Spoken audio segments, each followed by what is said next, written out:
Hello everyone, it's Sarah. So I just wanted to come here editing mode and give you a little heads up that this video is going to be a little bit choppy because as I was filming a couple weeks ago, unbeknownst to me, the battery in my microphone pack was starting to die and actually ended up exploding in my pocket. In the process of recording a couple different videos. So some of the audio, like half of the audio for this wrap up was corrupted and just gone. So I am just re-recording whole sections of it because the audio just kept skipping and it was sounding weird and I had no idea this was happening. So you're going to see different cuts of me here reviewing books and then switching back to a couple weeks ago and recording the rest of them. So apologies that it's a little bit awkward and weird, but I just didn't feel like re-recording everything all again. So sorry about the awkward cuts or anything, changes in audio quality, using a different mic here. So thank you for your patience and enjoy the video. Hello friends, thank you for joining me today. This is going to be my October 2025 reading wrap up for the year. I read a lot of spooky stuff, got through a lot of stuff that have been on my TBR for a long time. So without further ado, let's just go ahead and get into the reviews. What Feasts at Night by Kingfisher. This is the second book in the Sworn Soldier historical fantasy series. I always forget that that's actually what the series is called. And it follows a retired soldier named Alex Easton who's visiting their family's hunting lodge. And when they get there, they find out the caretaker has died. And there's something that feels just off about the home and the land and even in their dreams. So the first book in this series is What Moves the Dead, which I really enjoyed. This one was a 2.5 star though. This is my lowest rated Kingfisher book so far.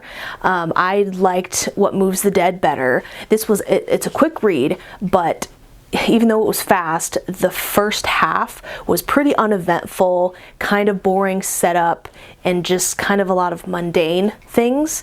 The second half is where kind of the fun begins, and that was kind of a creepy, spooky time. There's a bit of a mystery going on as to what is afflicting one of the locals that they hired to help kind of run the house. I really like Alex. They're funny and very charming. But yeah, so like it was a short read, but the first half was kind of boring to me. I didn't love it, was just kind of waiting for something interesting to happen. The third book in the series just came out in September, and I do still think I read it, that I will read it, especially because they're so short, and hopefully I enjoy it more than this, and that it's a little bit more like how I enjoyed What Moves the Dead. One Dark Window by Rachel Gillig, narrated by Lisa Cordeleone. This is a YA fantasy, very popular YA fantasy right now, following Elspeth, who has had a 500-year-old monster called the Nightmare living in her mind since she was a child, and in order to free her kingdom from the dark magic that's kind of enshrouding it and to free herself from the nightmare, she partners up with the king's nephew on a quest to gather a set of these magical providence cards, which is the key to breaking the curse. All right, so One Dark Window was a 3.5 star.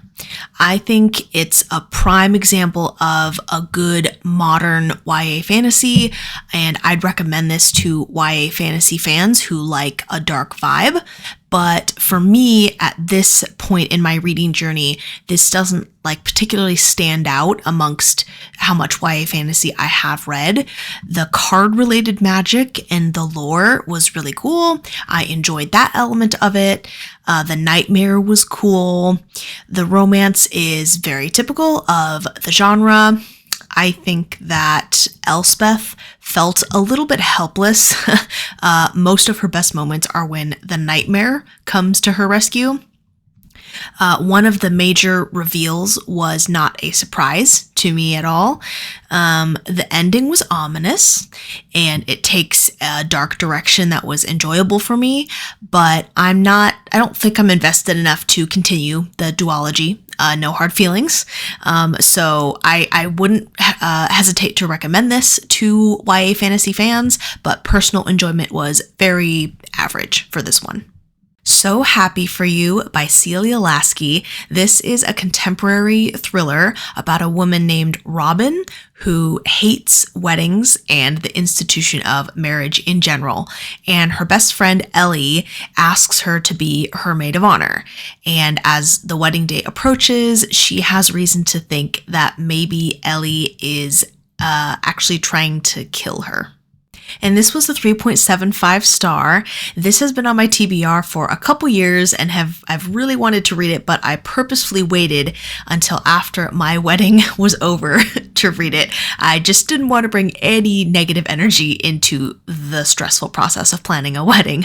So in this, it's a speculative version of our reality, and the pressure to get married is extreme, and these crazy wedding superstitions and rituals have popped up, which plays into some of the drama. And I could spend a long time talking about this book and how it compares to my own experiences and opinions. And although I agree with a lot of Robin's viewpoints, she is a flawed character as well. Both she and Ellie are kind of unlikable. So fair warning, if you don't like reading about unlikable characters or protagonists, this will not be for you. This won't be for a lot of people, I think, as clearly shown by its Goodreads rating, which I think it's like 3.37 or something, which is pretty low for Goodreads on the lower side, and I get it for sure. And on top of being a criticism of wedding culture in America, it's also about complicated female friendship. And while I can't, relate one for one with Robin and Ellie, I have friendships that are decades long. So, very deep, very strong, that have been through ups and downs. And there are elements that ring true, to me in this book there. Robin is lesbian as well, so that plays a pretty major role in her experiences through this book.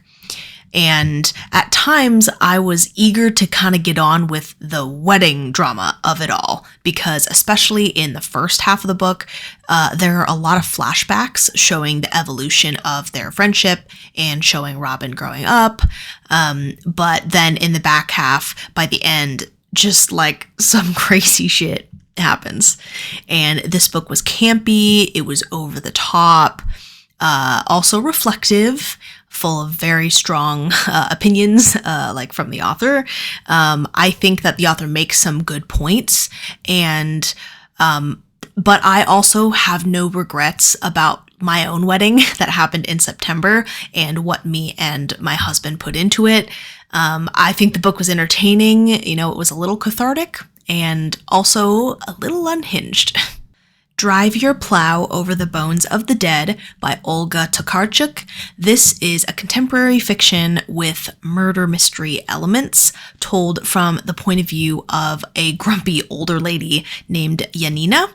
And she's a recluse who likes animals more than people and believes very strongly in astrology. She's a little weird, and one day one of her neighbors is found dead. And then a short while later, another person is found dead. And this kind of continues, and Janina thinks that she knows the cause of these deaths and is trying to, get the police to listen to her and her theories. This was a 3.5 star. Janina was fantastic. She's funny. She'll make these very grand and poetic statements, and then will wrap up the sentiment with just a very snarky, funny comment. I enjoyed being in her head, but this was very character-driven, slow, and philosophical, which isn't really my jam, as I'm sure you have picked up by now. Yes, there is the question of how are these people dying, but it's kind of a stretch to call this a murder mystery. You're mostly just watching time pass through Janina's eyes and listening to her musings and her judging everyone. And it had its moments of being entertaining. And actually, like the last 10% or so was very engrossing. And I was, everything's finally revealed. It was very fun. I was very engaged. But there wasn't enough plot for my liking. A lot of the time, I was just waiting for something of significance to happen, waiting for the next dead body, waiting for the drama, but a lot of it was slice of life and listening to Janina, go on tangents. So it landed kind of very middle of the road for me, but it's not surprising, knowing my tastes. This was a book club choice, and it was a very solid book club choice. The discussion was really fun and interesting. I did highlight a lot of quotes in my Kindle compared to any other book I've read on Kindle. So there's that. Bad Cree by Jessica Johns, narrated by Tana Peranto. This follows Mackenzie, who is a Cree woman living in Canada, and she's having these terrifying dreams that are related to her sister who died the year before. And these dreams start spilling into the real world, and hoping to make them go away, she decides to return to her family and her hometown that she kind of ran away from after her sister died. But it ends up not being enough, and she has to figure out what's happening as well as confront her strained relationships with her family. And this was a 3.75 4-star. All the things with the dreams were very cool and often creepy, and I've come to learn that dreams are very significant to Indigenous peoples. There is also creature horror, which I enjoy. I do think that the pacing was often too slow for my preference. Lots of flashbacks showing Mackenzie's life, lots of introspection, but there were times where I could relate to how she dealt with her grief and difficult emotions. I tend to bottle things up and avoid things as well, so I get that. But the family dynamics in this were great, even though they start out, strained at times. There's a lot of love and support for her in this, and it made me reflect on how I also have a lot of support around me, and that I shouldn't forget that, and that I'm never alone. So I enjoyed this overall, even if the pacing wasn't always as fast or plot focused as I prefer. Slewfoot by Brom. This is a historical fantasy that takes place in 1666 in Connecticut in early colonial America, and you're following a woman named Abatha who's struggling to survive in her very hostile puritanical community, and she's a sort of cunning woman, they call it, who occasionally kind of peddles in like charms and things like that, like harmless little like magics. And you're also following a creature called Father, who's called that by the forest creatures who woke him from this slumber, begging him to help save the land and its dwindling magic from humans. And he's trying to remember who he really is and what his purpose is, and the two of them eventually cross paths. And holy crap, this book was an experience, 5 stars. Like, at times, this genuinely infuriated me and just made me feel like not well. Like, the misogyny and the way that women are treated and punished, accused of witchcraft, was like horrific, and just like the helplessness and desperation that they must have felt, like, holy crap.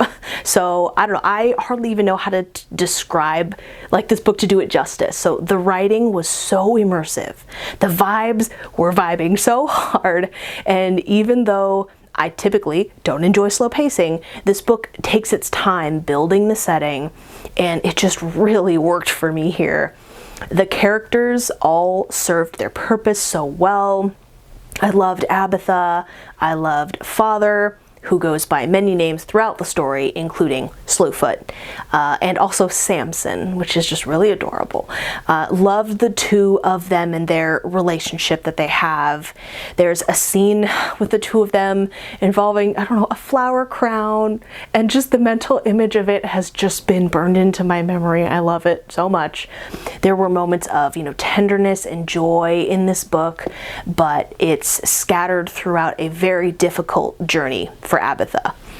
It's witchy, nature-leaning, it's dark, terrible shit happens, and then the just desserts, the revenge, it is violent and bloody and just fucking good for her, like holy shit.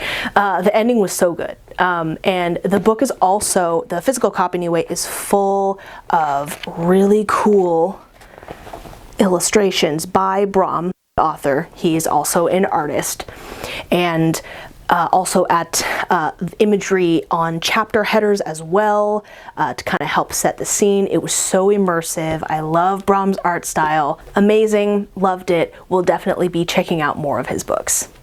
These Fleeting Shadows by Kate Alice Marshall. This is about a girl named Helen who returns to her late grandfather's estate at Harrowstone Hall with her mom to attend his funeral.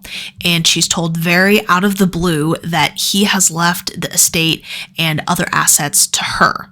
But in order to claim it, she has to live on the grounds at the house for a full year without leaving.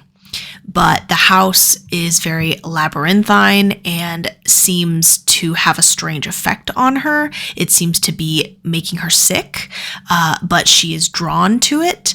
Her extended family are very cagey and clearly know more than they'll tell her about what's going on with the house. This was a 3.5 star. Something about the start of this, I don't know, just didn't quite grab me. It took a while for me to really get into it. It might have just been kind of the young adult tone, maybe, or the way that the supernatural stuff is kind of acknowledged right off the bat, which maybe made it feel a little too easy. I don't know what it was. But there is an kind of eldritch cosmic horror aspect to this, which I wasn't expecting, but enjoyed. There is a little bit of body horror as well. The ending was great, very cool. Lots of things come together. There's a gay romance between Helen and a girl known as the Harrow Witch, which was cute enough. And although I think that this was good, it was not amazing. I'm a huge fan of the author's book, Rules for Vanishing. This one, I don't know, not as much, but I do still hope to find potentially another 5-star from Kate Alice Marshall, so I will read more by her in the future. And the last thing that I read this month was listen to the audiobook for The Shadow Glass by Josh Winning, narrated by Colin Mace. This is a dark contemporary fantasy about this guy named Jack, who's the son of a film director that created this cult classic puppet film called The Shadow Glass in the 80s. And this man has recently passed away, his dad, so Jack returns to his childhood home to take care of some things. But this freak thunderstorm happens, and suddenly the puppets in the attic come to life, both heroes and villains, enemies from the movie. And Jack gets pulled into this quest along with a few others to save London and maybe even the world from the big bad of the movie by locating the lost shadow glass. This was 4 stars. It was a fun read, lots of humor in this. So if you're a fan of, movies like The Neverending Story, The Dark Crystal, Labyrinth, things like that, you might enjoy this. This is apparently categorized as horror as well, which is why I kind of read it in October, but I personally don't think it's very horror leaning or scary. There is some violence and blood and death, but it's really not scary, in my opinion. I guess it's kind of scary in the way that if you're young and you watch those movies, it might be a little too scary for like really young kids, I guess.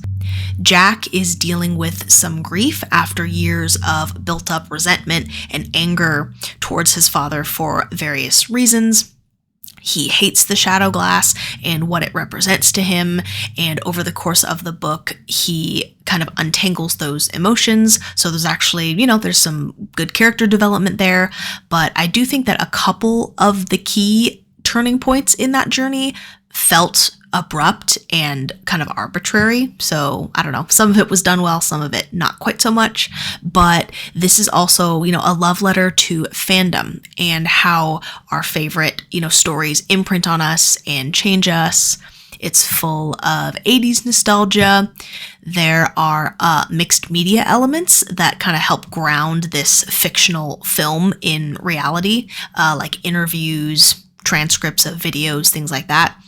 The puppets are very cool and badass. There are several different races that we get to see. Some of them are very evil, and deadly. The side characters are all great, and this was just a fun time overall.